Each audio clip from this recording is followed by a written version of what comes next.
Welcome, everybody. Thanks for joining us. My name is Drew. And I'm Chris. We're not experts on this subject, Right. but we wanted to get together and talk just a little bit about what's going on. Let me throw a curveball at you, if you will. One of the things that I've seen as an argument against this is that there's been some sound bites, again, of black, I think it's all black men, prominent black men in terms of their fame. Really making strong statements against that there's any such thing as racism, that we shouldn't use the term black or white, and not in terms of we shouldn't use it in turn, not saying that the use of it in a racist sense is okay. They're saying, I've heard, racism is just a social structure. It doesn't really exist, and as long as we address it, we're really perpetuating it. Yeah. What do you think of that? Okay. So, and I've shared this with my congregation that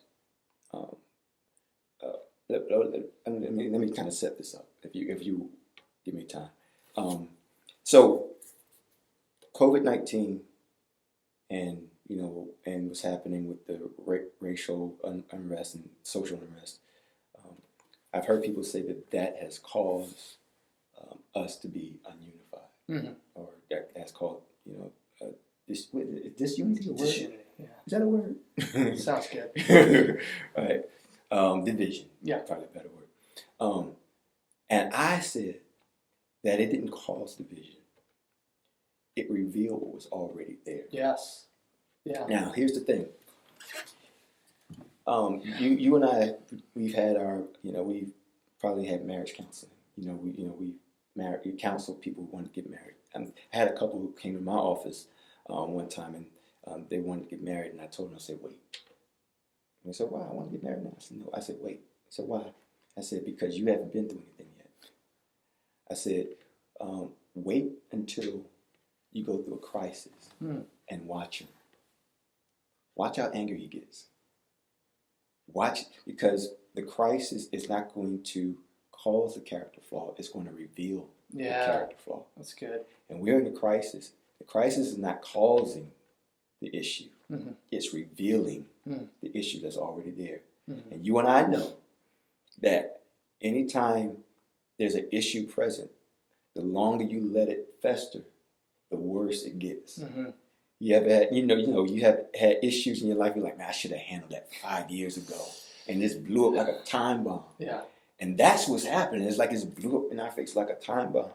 So when people say, don't address it because the more you address it, the more you perpetuate it. No, I think that addressing it is necessary.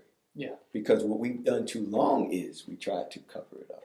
We try to act like it doesn't, what we're hearing now is for so long, from white churches, for so long we've been silent. Now we hear you. So, but this has been going on for such a long time. It's been covered up. We've been incubated in different worlds. Yeah. And not addressing it is not going to fix it. Yeah. What we're doing now, we're addressing it. And when you think about, again, I'm going back, when you think about race and racism, the fact of the matter is that the diversity, again, is beautiful. Addressing the fact that I'm black is not perpetuating racism. Addressing the fact that you're white is not perpetuating racism. Yeah. What perpetuates racism is when, because I'm black, Wow. Yeah. you treat me differently than Yeah. you, because that perpetuates racism. That's what we have to deal with. Now, either we're going to deal with it again with your heart, or we got to deal with it legislatively. Yeah. But that's and so as long as there's this, again, there's not this equal treatment. I'm not saying everybody get a trophy, but as long as there's not this equal treatment or this equality when it comes to, like, in the face of the law and things like that, as long as that's there, then it will always be perpetuated. Yeah. Now, I'm not sure though, and perhaps this may be anticlimactic. I mean, this may, I'm not sure if you. I'm sorry, folks. I'm actually thinking out loud right now, but I'm not sure if we are ever going to fully get there. I pray we do, but it is something to really be working hard for. Yeah. And so it may be a moment where it gets here and then it gets like that. We have to make sure that it's calibrated. Yeah.